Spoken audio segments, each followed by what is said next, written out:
Dear younger self, let's be honest. Sometimes you thought you wanted love, to feel like if someone else would choose you the way that you deeply desire to feel chosen, then suddenly that would make you enough.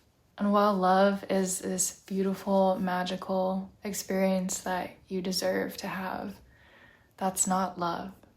That's validation.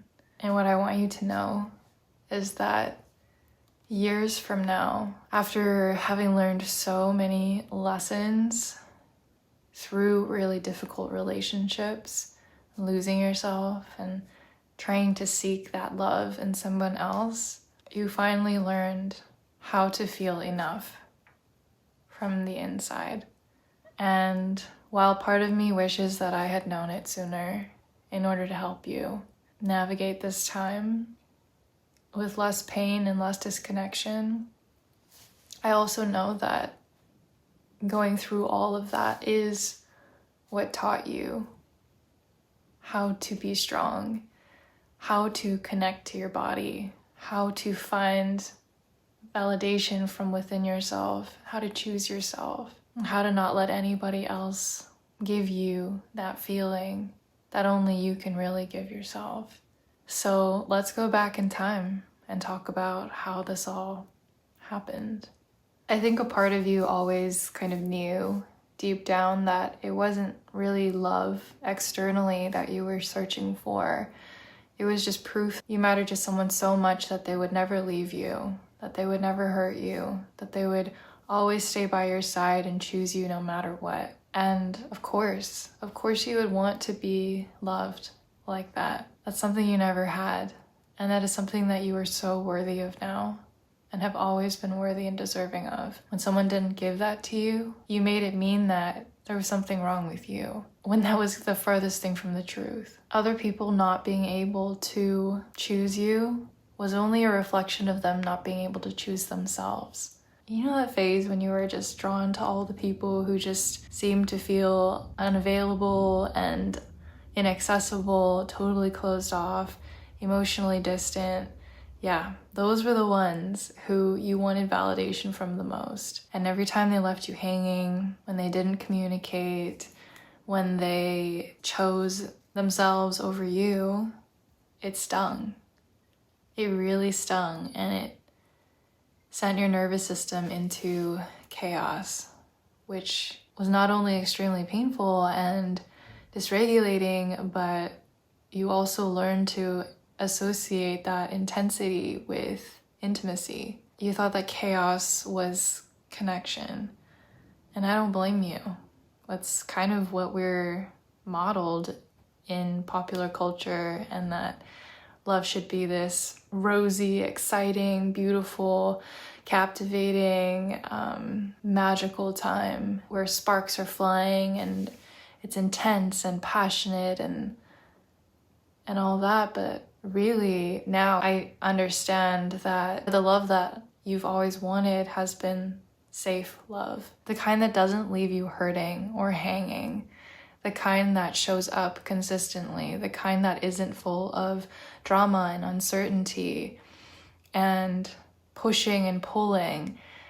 It's the kind that feels easy and sometimes even boring. I know that that's the last thing that you would have wanted back then, but it's truly what I've come to appreciate. Because let's be real, right? Like, this has been a pattern that you've known for your whole life. It started when you had to be the good girl, the easy child, the golden child, the one that never cried and never made a fuss, so that your parents, thinking that it would make your parents love you more. You were also the one who was the caretaker, the one who had to feel helpful and useful and in order to secure connection.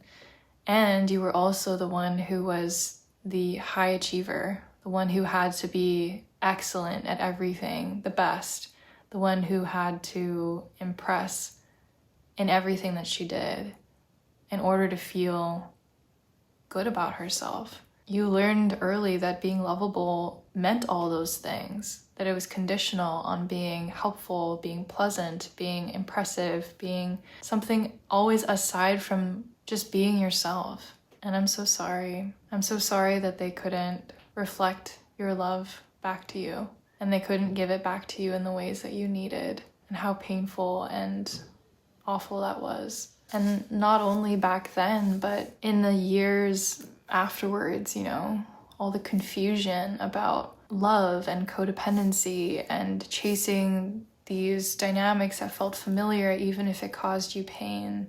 You felt like you had to earn love through just being good or good enough, being accomplished or a good person, or just constantly available for other people, but never for yourself. And mistaking people-pleasing and perfectionism and codependency for connection, for authentic connection and intimacy, thinking that it would make someone stay, and thinking that we were getting closer when really we were just creating deeper patterns that would eventually push us apart in the end. And I know how exhausted you were from being the one who had to always just keep it all together, because maybe if you showed who you really were and how you really felt, and expressed your true feelings, thoughts, and opinions and desires, that maybe they wouldn't stay. And I also know how much you feared being rejected, and how it made you do pretty much anything. That fear that when you stop performing for love, or you stop trying to earn it, that maybe no one would really want the real you, that maybe no one could ever really love the real you, the one who is not always nice, and the one who's not always wise and knows exactly what to do or say, the one who is endlessly patient with other people, the one who just puts on a smile and does what she's told, the one who makes herself small and dims her light because it makes other people uncomfortable. But it's that real you, the quiet one, the messy one, the one who feels so much, the sensitive one, the imperfect one, who is worthy of being so loved. All those different parts of you who actually deserve to be held.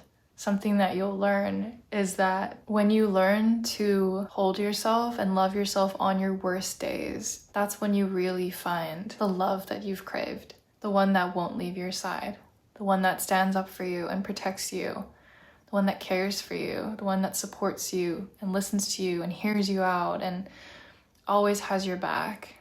That love was never out there. It started in here. And it grew and it grew and it grew. But to get there, you had to do a lot of healing first. You had to grieve the parts of you that didn't receive what you needed, that didn't receive the kind of love that you really deeply needed when you were younger. And realizing through all of it that it's not that they didn't love you, it's that they just didn't know how to show it. They were not able to give it in the ways that you needed, and that you weren't able to receive it at the time either. It was just an issue of misattunement.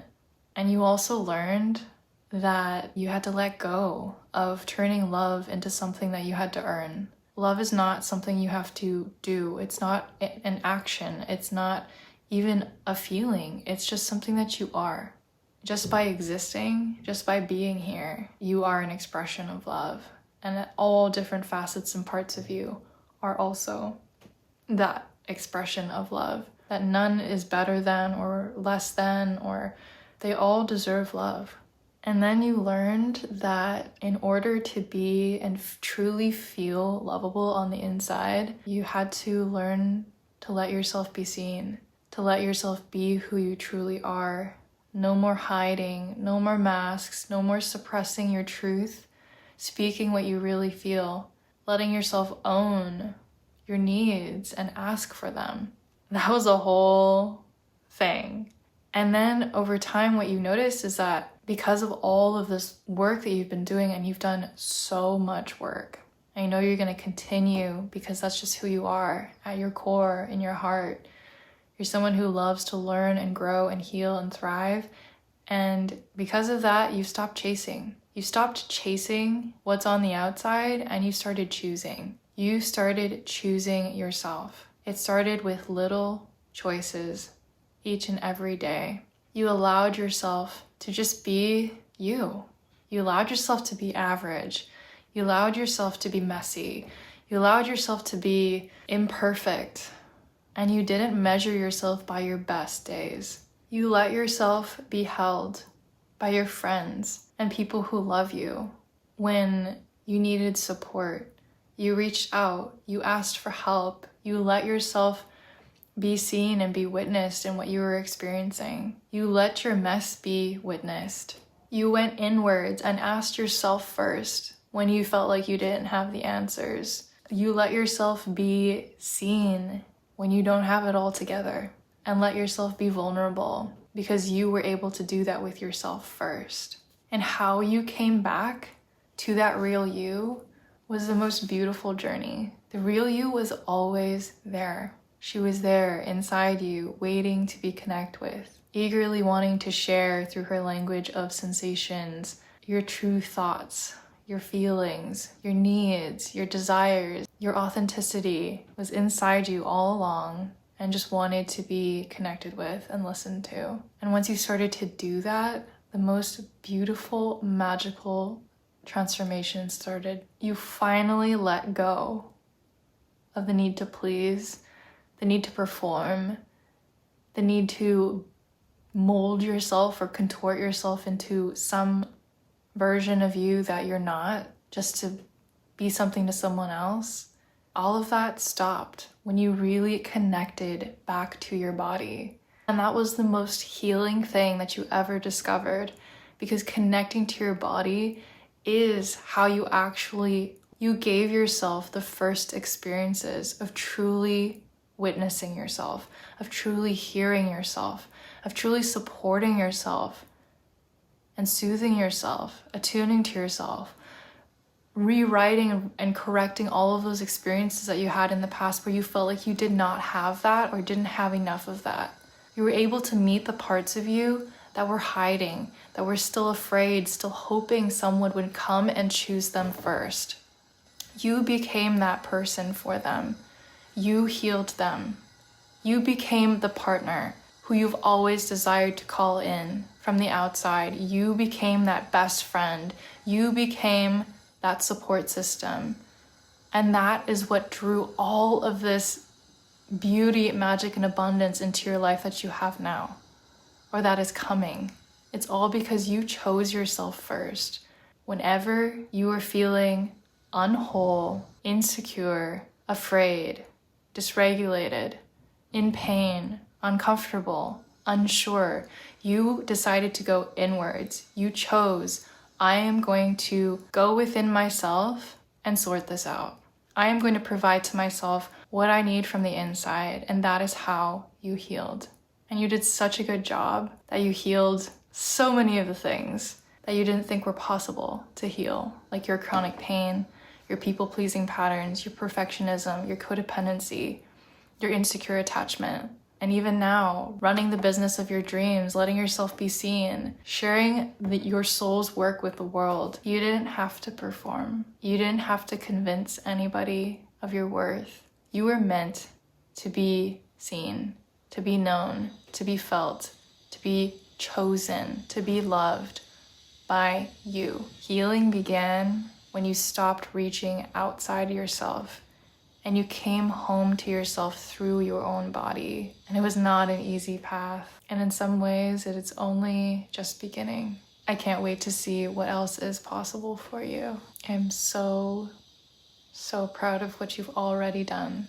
And I'm so grateful to be walking alongside you, being your support system on this journey. Thank you.